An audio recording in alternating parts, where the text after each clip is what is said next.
Hello everyone, কেমন আছো তোমরা সবাই? জার্নি উইথ ভোলার আরও এক নতুন ব্লগে তোমাদেরকে অনেক স্বাগত। কলকাতা থেকে ফিরে আসার পর থেকে সেরকমভাবে ব্লগ করা হয়নি, শ্যুট করা হয়নি, তোমার সাথে শেয়ারও করা হয়নি। তো আহমেদাবাদ এসেছি আমি অলমোস্ট এক সপ্তাহ হয়ে গেছে। তো সেভাবে আসার পর আর ব্লগ শ্যুট করিনি, আর তোমাদের সাথেও শেয়ার করিনি। আমি ভালো আছি। অলমোস্ট এক সপ্তাহ হয়ে গেছে আমি আহমেদাবাদে আসলাম। অফিস নাইট শিফট করে যেহেতু, সেই জন্য সকালবেলা ঘুম থেকে উঠতেও দেরি হয়ে যায়। অলমোস্ট আমার সকালই হয় দুপুর 2টো কি 3টের সময়। তারপর খাওয়া দাওয়া করে আবার সেই অফিসের জন্য চলে যাওয়া। তো আজকে শনিবার, আজকে আমার একটা বন্ধু আসার কথা আছে, সাই অমৃত, যে যার সাথে আগের ফ্ল্যাটে থাকতাম, সেও আসবে। তো অনেক মজা করব, অনেক ঘোরাঘুরি করব। ইচ্ছা আছে যে নতুন নতুন কিছু রান্না করে খাওয়ানোর ওকে। বেচারা ওখানে একা থাকে, ও বরোদায় থাকে, আগে আমার সাথে থাকতো। তো ওখানেও টিফিন সিস্টেমে খাওয়া দাওয়া করে। তো এখানে এসছে, তো বলছে ভোলা এখানে কোনো বন্ধু বান্ধবও নেই, তোর কাছে কি আসতে পারি? আমি বলছি কেন আসবি না, চলে আয়।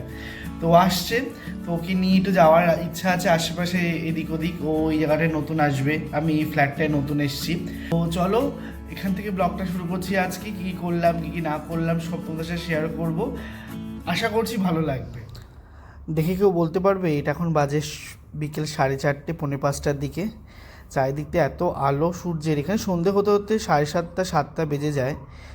এদিকে গাছপালা আছে, এটা কোনো কনস্ট্রাকশনের কাজ চলছে মেবি। তার পাশেই হলো ওই বিল্ডিংটায় আমার একটা বন্ধু থাকে, ওটা হলো ব্লু অর্কিড। চারিদিকে শুধু শুধু ফ্ল্যাট আর ফ্ল্যাট, যত দূর দেখবে তত দূর ফ্ল্যাটই দেখতে পাবে। এটা আমাদের ফ্ল্যাটের নিচতলা, আমি যেহেতু 3তলায় থাকি। এখানে সব বাইকগুলো পার্ক করে রাখা আছে, কত স্কুটি বাইক, আর গাছগুলোকে ছেটিয়ে দিয়েছে। কি সুন্দর লাগছে চারিদিকটা। চলো দরজা ঠট দাঁড়া। ইয়ে হ্যালো গাইস, দিস ইজ সাই। তো আজকে যেহেতু শনিবার দিন বেসিক্যালি নিরামিষ খাই আমাদের বাড়িতেও, আমিও। তো সাইও যেহেতু নিরামিষই খায়, তো সেই জন্য বানিয়েছি হলো সোয়াবিনের তরকারি, একদম নিরামিষ সোয়াবিনের তরকারি বানিয়েছি রাতের জন্য। ও খেয়ে নেবে, আমিও খেয়ে নেবো। তো এখন বলছি সাইকে একটু দেওয়ার জন্য, সোয়াবিন তরকারি দেখে একটু লোভ লোভ লাগছে, একটু সাইকে দিই তো টেস্ট করার জন্য কেমন হয়েছে ওটা খেয়ে বলুক। যদি কিছু কম টম লাগে তাহলে জল মিশিয়ে দিয়ে দিতে পারবো। চলো দিয়ে আসি সাইকে। এত দূর থেকে বেচারা এসেছে ছুটি কাটাতে বন্ধুর সাথে। চলো সাই, খেয়ে বল কেমন হয়েছে। কে কে লাইনে আছে?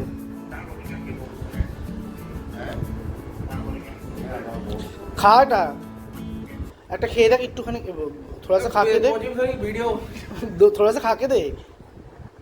এটা মোর রুমমেট কিনে এটা সে ব্লগ বনছে, ও খানা খাবো, ভিডিও বনছে। हाँ सब कुछ ठीक ठाक, ठीक है चल।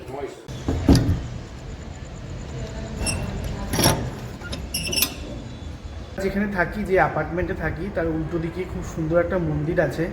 তো এখানে এসেছি, এখানে আসার পর তো আর যাওয়া হয়নি ওই মন্দিরটায়। তো সাইও আসলো, সাইকে বললাম চল সাই, মন্দিরটা খুব সুন্দর করে সাজিয়েছে, চল একবার গিয়ে দেখে আসি।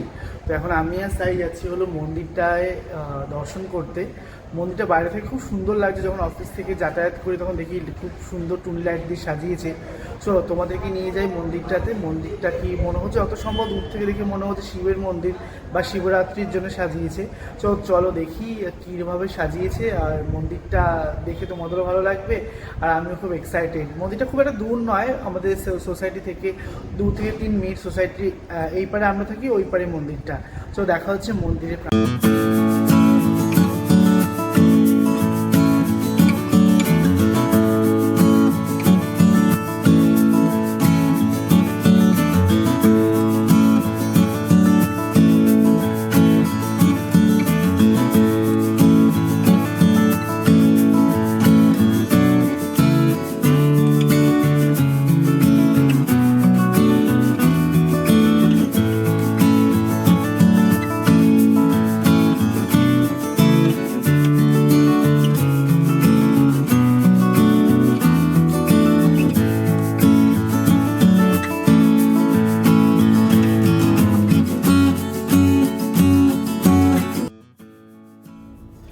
যখন নাইট শিফট করে ভোর রাতে বাড়িতে ঢুকি তখন আলোয় মোড়া এই মন্দিরটা দূর থেকে দেখতে যেন অপূর্ব লাগে। কি সুন্দর চারিদিকটা কতটা শান্ত, কতটা নিরিবিলি। যদি না আসতাম তাহলে বুঝতেই পারতাম না। এই যে আমাদের বাঙালি অতি প্রিয় জনপ্রিয় একটি গাছ, সেটা হলো নিম গাছ। এই নিম গাছের পাতাগুলো বাঙালিদের কাছে যেন একটা অমূল্য সম্পদ। নিম বেগুন বাঙালির কাছে অতি জনপ্রিয় খাবার। গরম ভাতে একটু ঘি দিয়ে যদি একটু নিম বেগুন পাওয়া যায় তাহলে তো আর বলেই লাভ নেই। সত্যি নিম গাছ সত্যি বাঙালিদের কাছে খুবই একটা যেমন জনপ্রিয়, সেরকম সজনে গাছও খুব জনপ্রিয়। যখন আমি আহমেদাবাদে আসি তখন এখানে একটা জিনিসই লক্ষ্য করেছিলাম, এখানে প্রচুর পরিমাণে নিম আর সজনে গাছ দেখতে পাওয়া যায়। আপনি রাস্তাঘাট বলুন, লোকের বাড়িঘর বলুন, আপনি এই দুটো গাছ তো দেখতেই পাবেন। মনে হয় এখানকার মাটিগুলো খুব সুন্দর, যার দরুন এখানে খুব সুন্দরভাবে এই দুটো গাছ দেখতে পাওয়া যায়। তাছাড়া অন্যান্য গাছগুলো যেমন ফুলের গাছ তো যেরকম বেসিক গাছগুলো লোকের বাড়িতে যেরকম থাকে সেরকম এখানেও রয়েছে।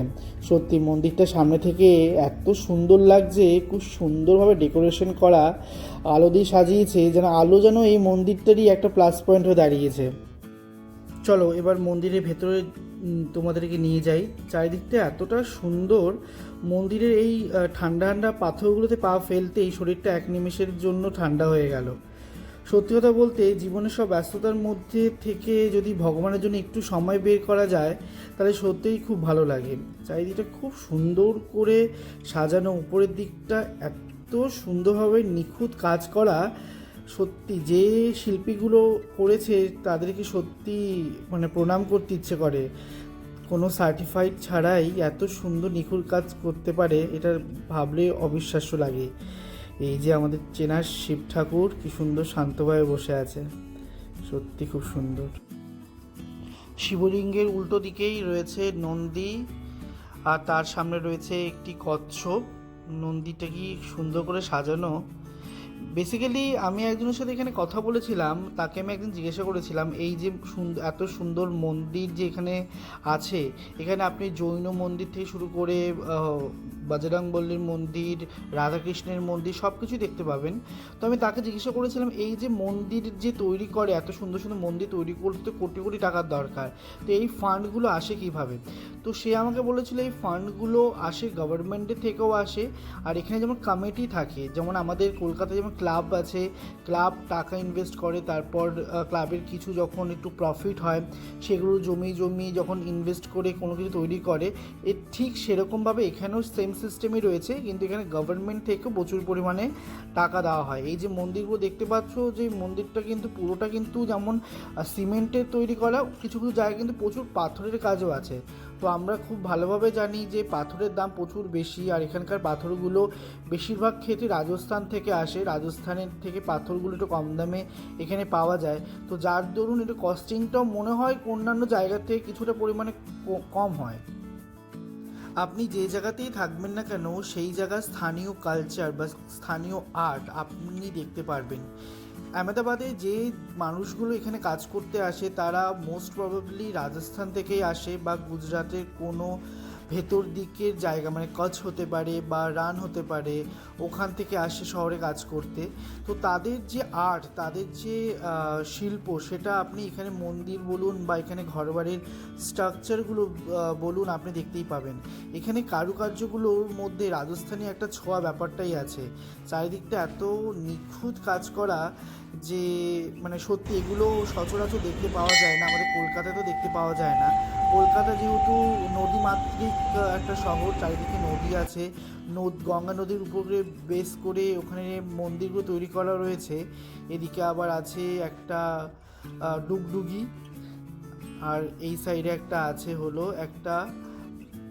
একটা ঢোল, যখন এই আরতিগুলো হয় তখন এগুলো বাজায়।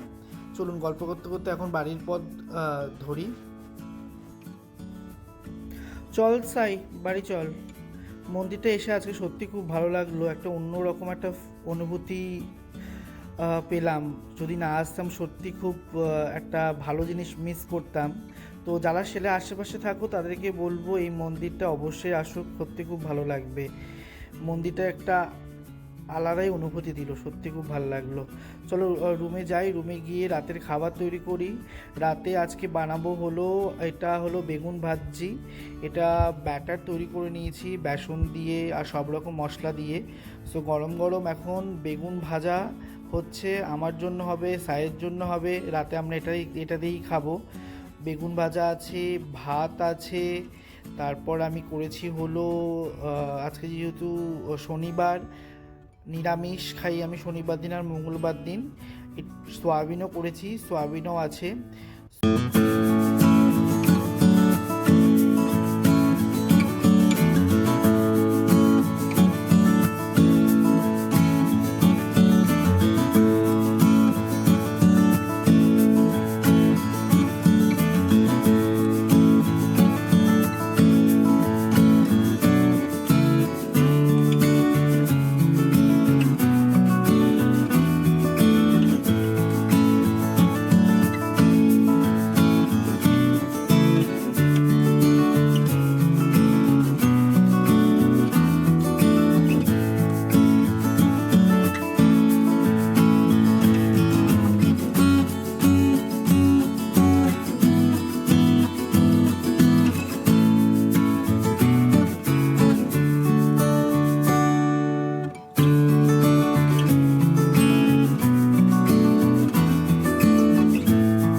রবিবার দিন সকাল, এখন বানিয়ে নিচ্ছি হলো আলু কুমড়োর তরকারি। একটু কালো কালো লাগছে, তার কারণ আমি এর আগে বানিয়েছিলাম হলো আলু বেগুন ভাজা। আর এখানে ময়দা মাখা আছে। কালকে রাতে তো খাওয়া দাওয়া করে শুতে শুতে অনেক রাত্রি হয়ে গেছিলো। দুই বন্ধু মিলে প্রচুর গল্প করলাম। আবার আমরা বাইক রাইড করতেও বেরিয়েছিলাম রাত্রেবেলা। এখানে দুজনের জন্য তরকারি আছে, আর একটু বেঁচে গেলে আমি রাত্রেবেলা খেয়ে নিতে পারবো। আর এখানে বানিয়ে নিচ্ছি হলো পরোটা, আমার জন্য দুটো আর বন্ধুর জন্য দুটো। এই পরোটার মধ্যে আমি একটু লঙ্কার গুঁড়ো আর নুনটা একটু বেশি করে দিই, যাতে একটু মুখটার জন্য মুখ না মেরে আসে। এখন লুচি খেলে আমার যে সমস্যাটা হয়, ময়দার লুচি খেলে আমার প্রচুর গা পাকিয়ে ওঠে, তো সেই জন্য আমি এই ট্রিকটা ফলো করি। একটু চেপে চেপে ভেজে নিচ্ছি যাতে ভেতরটা কাঁচা না থাকে। তো খেয়ে দিয়ে সাইও চলে যাবে, আর আমিও একটু লম্বা ঘুম দেবো। কালকে সেরকমভাবে ঘুমটুমও হয়নি। এই প্লেটটা আমার, দুটো রুটি নিলাম, আর তার সাথে নিলাম এক বাটি হলো তরকারি। তরকারি দেখে খারাপ মনে হচ্ছে না, একটু ঘি গরম মশলাও দিয়েছি, খেতে তো ভালোই হবে আশা করছি। তো দেখা যাক, চলো খেয়ে নিই, খেয়ে দিয়ে তোমাদের সাথে আবার গল্প করি। তো সাই এখন চলে যাচ্ছে। সাই গুড বাই। সাই এর বাইক, এই ব্যাগে কতই না ঘুরেছি। উড়িষ্যার বাইক করছে, সম্বলপুরের। তো হেলমেটটা পর একবার, রাইডের লুকটা দিয়ে হেলমেটটা পরে, হেলমেটটা পর। এক সেকেন্ড মাথায় দে। সাই নিজের গায়ে এইভাবে সাবান ঘষে না, যেভাবে বাইকে যত্ন করে। যারা বাইক চালায় তাদের কাছে বাইকটা একটা ইমোশনের জন্য। এখানে আবার গার্ডও লাগিয়েছে, এই গার্ডটা লাগাতে আমরা কতবার না গেছি সেই মার্কেটে। এই নতুন আবার একটা হেলমেট কিনেছে, হেলমেটের সাথে এটা আবার ব্লুটুথের ইন্টারকম। এটা ফিচার্সটা বল। ফিচার্স এଥିରେ ଅଛି ବ୍ଲୁଟୁଥ୍ କନେକ୍ଟିଭିଟି, 6ଟା ରାଇଡର ସହିତ କନେକ୍ଟିଭିଟି। ସାଙ୍ଗରେ 6ଟା ରାଇଡର ଥିଲେ ଏକା ସାଙ୍ଗେ କନେକ୍ଟ ହେଇପାରିବ, up to 500 metre. Up to 500 metre, और राइडर जो लोग होंगे उन लोगों से तू कनेक्ट कर पाएगा। Exactly. Okay. And also auto call feature. Auto call feature. Okay, इसका प्राइस कितना लिया? 33,000 अराउंड। ओके, 33,000। ये अमेजन से लिया या स्टोर से? स्टोर से। ओके, तो साई ऑलमोस्ट बंदर बन चुका है একদম। রাইডার রেডি বাড়ি যাওয়ার জন্য। এখন এখান থেকে যাবে বড়োদরা থাকেও, এখান থেকে 3 ঘন্টার রাস্তা।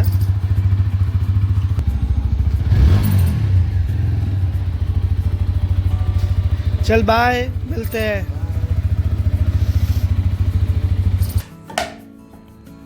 নিচে গিয়েছিলাম, বাড়ির সামনে একটা ফলের দোকান আছে, খুব সুন্দর ফল বিক্রি করে ওরা। একটা টক দই আনলাম, একটা পেঁপে আনলাম। এই পেঁপেটা 30 টাকা নিয়েছে। পেঁপেটা খুব টাইট, খুব সুন্দর পেঁপে। আর একটা এনেছি পেয়ারা, পেয়ারা, একটা কাসুন্দি দিয়ে খাওয়ার জন্য। আর এনেছি হলো 250 আঙুর। আঙুরগুলো খুব ভালো পেয়েছি, সেই জন্য একটু আঙুরও নিয়ে নিয়েছি। বেসিক্যালি বিকেলবেলায় আমি চেষ্টা করি একটু ফল খাওয়ার, বেশি তো খুব একটা খেতে পারি না, একটু একটু করে খাওয়ারই চেষ্টা করি। বেশি খেলে আবার আমি প্রচুর পরিমাণে ওয়েট গেইন করে ফেলি, এই সমস্যাটাও আছে। তো আমি চেষ্টা করি একটু চিয়া সিডস দিয়ে খাওয়ার। এখানে চিয়া সিডস আমি একটু ভিজিয়ে রেখেছিলাম। যারা ওয়েট লস করছো তারা খেতে পারো।